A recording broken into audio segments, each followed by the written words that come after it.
नमः शिवाय। स्वागत है आप सभी का एक बार फिर से कार्यक्रम शिव का सावन में और मैं हूं आपके साथ नेहा सर्वी शुक्ला। आज हम बात करेंगे सावन के आखिरी सोमवार के बारे में, यानी चौथा सोमवार।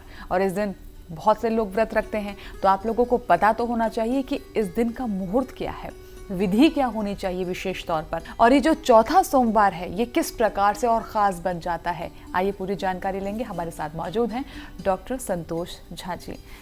प्रणाम आचार्य जी। जी नमस्कार। हर हर महादेव। हर हर महादेव। ये जो चौथा सोमवार की जो हम जिक्र कर रहे हैं, मुहूर्त की अगर हम बात करें तो इस बार का मुहूर्त क्या विशेष लेकर आया है? श्रावण का महीना अपने आप में बड़ा ही विशेष महत्वपूर्ण है, विशेष मुहूर्त है।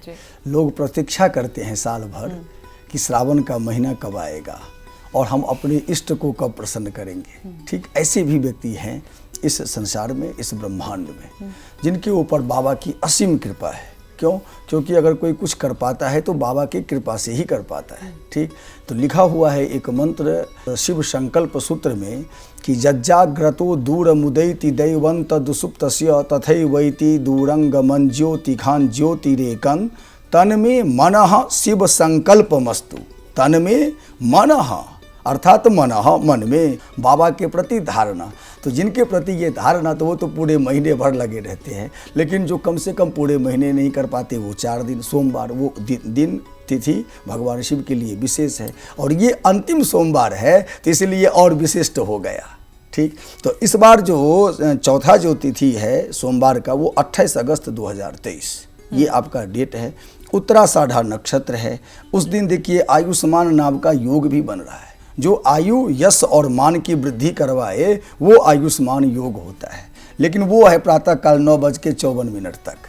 तो उस घड़ी तक अगर आप पूजन करते हैं प्रातः काल, तो आयुष्मान योग में सोमवार के दिन बाबा का आपने अभिषेक किया। सुबह 9:54 से पहले पूजा करनी है आयुष्मान योग में। अच्छा, उसके बाद जो योग है वो बदल जाएगा, वो आ जाएगा सौभाग्य की योग में। जिस कन्याओं का मान के चलिए, जो पेरेंट्स है, माता पिता है, विवाह के लिए चिंतित हो रहे हैं कि भाई इस कन्या का विवाह कई जगह जन्म कुंडली मिला रहे हैं, बन नहीं पा रहा है संयोग, तो उनके लिए 9:54 के बाद उस दिन अगर वो पूजन करे, वो कन्या पाठ करे, भगवान शिव का जलाभिषेक करे, रुद्राभिषेक करे, हैं, भगवान का ध्यान करे, पूजन करे। अब ये बताइए सामग्री इस दिन क्या कुछ होना चाहिए खास, और विधि बता दीजिए। देखिए विधि तो ये है कि एक राहु काल 7:34 से 9:10 तक है। तो 7:34 से 9:10 तक प्रारंभ न करें। ठीक, इस तिथि में क्योंकि राहु काल वर्जित है। और जो अमृत बेला है वो प्रातः काल है। ब्रह्म मुहूर्त में 5:58 से 7:34 तक ये अमृत बेला है। तो इस बेला में वो पूजन पाठ आदि अंतिम सोमवार के दिन कर सकते हैं। सामग्री, तो सामग्री के लिए पंचोपचार विधि से करें, जलोपचार विधि से करें, दसोपचार विधि से करें, षोडशोपचार विधि से करें। ये जैसा भगवान की कृपा जिनके ऊपर है उस भाव से वो करें। जितना भगवान की कृपा हुई है उनके ऊपर तद अनुरूप उस कार्य को करें। पंचोपचार में है कि जल, अक्षत, पुष्प, धूप, दीप, नैवेद्य, इतना होना चाहिए। पहले जल चढ़ाओ, फिर पुष्प चढ़ाओ, अक्षत आदि हैं, रोली, कुमकुम, चंदन, श्रीखंड, चंदन हो, फूल की माला हो। इन मालाओं से भगवान को सुसज्जित करके धूप दीप दिखाएं। नैवेद्य जो भगवान ने दिया है, भगवान शिव के लिए पायस बड़ा महत्वपूर्ण है।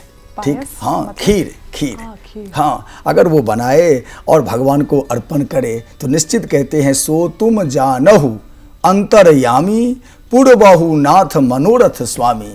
निश्चित रूप से वो मनोरथ को पूर्ण करते हैं भगवान शिव। अच्छा, एक बात बताइए आचार्य जी कि जैसे कि कुछ लोग होते हैं जो मंदिर नहीं जा पाते हैं जी, टाइम नहीं होता है, बिल्कुल, और घर में उन्होंने शिवलिंग रखे हुए हैं जी, तो जो आपने विधि बताई है जी, ये जो पंचोपचार विधि है या दशोपचार है, बहुत बढ़िया, वो विधि हम घर पे भी कर सकते हैं उसी तरीके से? देखिए बिल्कुल कर सकते हैं। अगर भाव है, कहते हैं क्या कि गंगा में नित्य स्नान करिए, नित्य स्नान करिए ना, लेकिन नित्य स्नान करना अगर दुरूह है, हम नहीं जा पाते हैं, तो कहा कि नमामि गंगे तब पाद पंकजम, मन से ही उनका आप अगर स्मरण करते हैं तो वो बड़ा ही फलदायी होता है मन से। तो इसलिए हमारे देखिए शास्त्र में कितनी विधि बताई गई, ये हमारे सनातन धर्म का परिलक्षित व्यवहार है, जिसमें कहा अगर कर सकते हो तो नित्य जाओ, नहीं कर सकते हो तो फिर जहाँ हो वहीं से स्मरणा देव तद विष्णोः संपूर्णम स्याद इति श्रुति ही, ये श्रुति वाक्य का कथन है जी।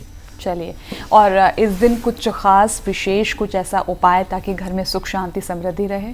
देखिए, इस दिन अत्यंत शुभ है, शुभ बेला है, और इस दिन तो करना ही चाहिए क्योंकि ये अंतिम है, ठीक, सोमवार। तो ये जो सोमवार फिर निकल जाएगा तो 1 साल आपको पुनः इंतजार करना पड़ेगा स्थिति के लिए। तो इसीलिए ऐसा कोई संकल्प है ही नहीं, जो जिस संकल्प से, जो जिस भाव से बाबा के पास पहुँचे हैं, निश्चित बाबा उनको सब मनोरथ प्रदान किए हैं। तो जो जिस भाव से भगवान का पूजन करे, चाहे वो स्वास्थ्य से संबंधित हो, चाहे वो विद्या से, विद्या के लिए तो भगवान शिव जो है वो सबसे बड़े देवता है। तो सुख शांति समृद्धि घर में बनी रहे, उसके लिए कोई उपाय कर सकते हैं? हाँ, उसके लिए देखिए, इसमें बाबा के लिए उपाय में यही कहा गया कि सबसे महत्वपूर्ण है कि देवाधीनम जगत सर्वम मंत्राधीनम तु देवता। मंत्र का जाप, मंत्र का पाठ बार बार उनके, अच्छा अगर इससे ज्यादा हो सके तो शिव पुराण अगर हो घर में, वो पढ़ लीजिए, तो उसमें से जितना भी हो सके, जितना भी हो सके, कहा एक पाद भी अगर आप पढ़ लेते हैं तो वो भी बड़ा कल्याणकारी है। चलिए, तो इन सोमवार में आपको कैसे भगवान शिव के प्रति खुद को समर्पित करना है, वो भाव, वो मुहूर्त, वो विधि, वो सब आपको बता दिया गया है। उम्मीद करते हैं कि ये सावन के सोमवार आपके जीवन में खूब सारी खुशियां लेकर आएं और आपको मिले भगवान शिव और माँ भगवती, माँ पार्वती का आशीर्वाद। बहुत बहुत धन्यवाद आपका आचार्य जी जुड़ने के लिए। नमस्कार। हर हर महादेव, हर हर महादेव।